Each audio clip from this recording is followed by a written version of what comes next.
His forward ship, Mustafa Mondi. The eyes of the saluting students almost popped out of their heads. Mustafa Mondal, the resident controller for Western Europe, one of the 10 world controllers, one of the 10. And he sat down on the bench with the DHC. He was going to stay, yes, and actually talk to them, straight from the horse's mouth, straight from the mouth of Ford himself. Two shrimp brown children emerged from a neighboring shrubbery, stared at them for a moment with large, astonished eyes, then returned to their amusements among the leaves. You all remember, said the controller, in his strong, deep voice, you all remember, I suppose, that beautiful and inspired saying of our Ford's. History is bunk. History, he repeated slowly, is bunk. He waved his hand, and it was as though with an invisible feather whisk he had brushed away a little dust, and the dust was Harappa, was of the Chaldeas, some spider webs, and they were Thebes and Babylon and Gnosis and Mycenae. Whisk, whisk. And where was Odysseus? Where was Job? Where were Jupiter and Gautama and Jesus? Whisk.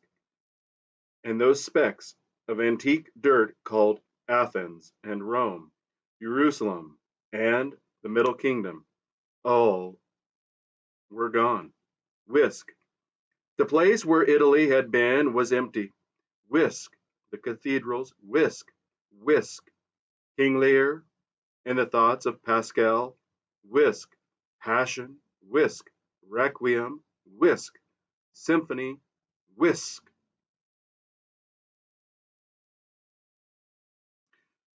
Going to the Feelies this evening, Henry? Inquired the assistant predestinator. I hear the new one at the Alhambra is first rate. There's a love scene on a bearskin rug. They say it's marvelous. Every hair of the bear reproduced. The most amazing textual effects. That's why you're taught no history, the controller was saying. But now the time has come. The DHC looked at him nervously. There were those strange rumors of old forbidden books hidden in a safe in the controller's study, Bibles, poetry. Ford knew what. Mustafa Mond intercepted his anxious glance, and the corners of his red lips twitched ironically. It's all right, Director, he said in a tone of faint derision. I won't corrupt them. The DHC was overwhelmed with confusion.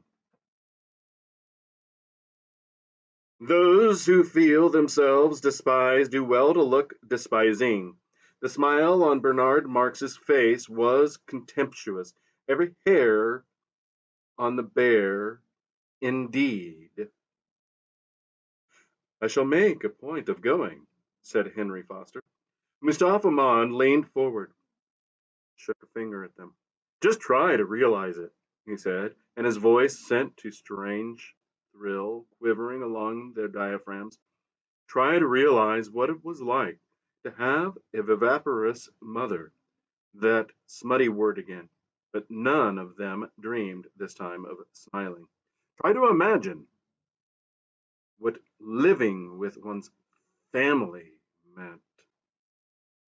They tried, but obviously without the smallest success. And do you know what a home was? They shook their heads. From her dim crimson cellar, Lenina Crown shot up 17 stories, turned to the right as she stepped out of the lift, walked down a long corridor, and opening the door marked girls' dressing room, plunged into a deafening chaos of arms and bosoms and underclothing. Torrents of hot water were splashing into or gurgling out of 100 baths, rumbling and hissing. 80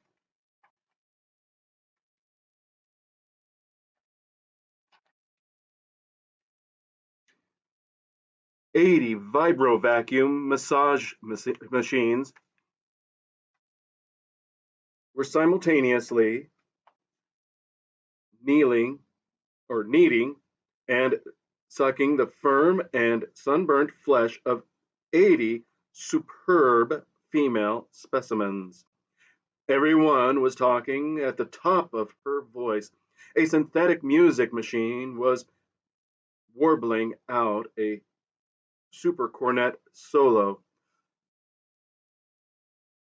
"Hello, Fanny," said Lenina to the young woman who had the pegs and locker next to hers. Fanny worked in the bottling room, and her surname was also Crown.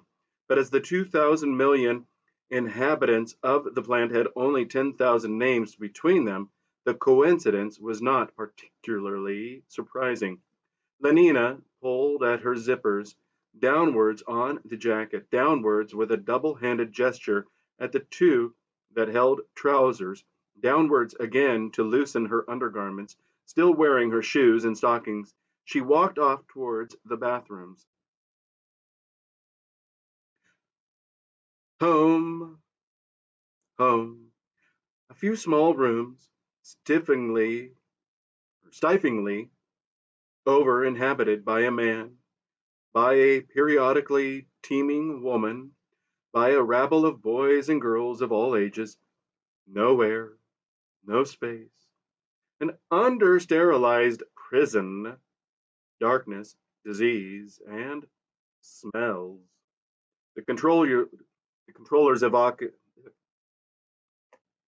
the controller's evocation was so vivid that one of the boys, more sensitive than the rest, turned pale at the mere description and was on the point of being sick.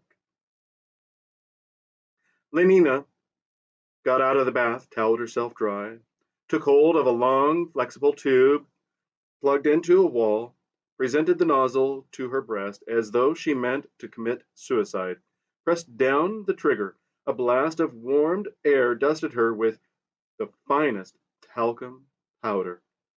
8 different scents and eau de cologne were laid on in little taps over the wash basin. She turned on the third from the left, dabbed herself with Kuiper, and, carrying her shoes and stockings in her hand, went out to see if one of the vibro vacuum machines were free.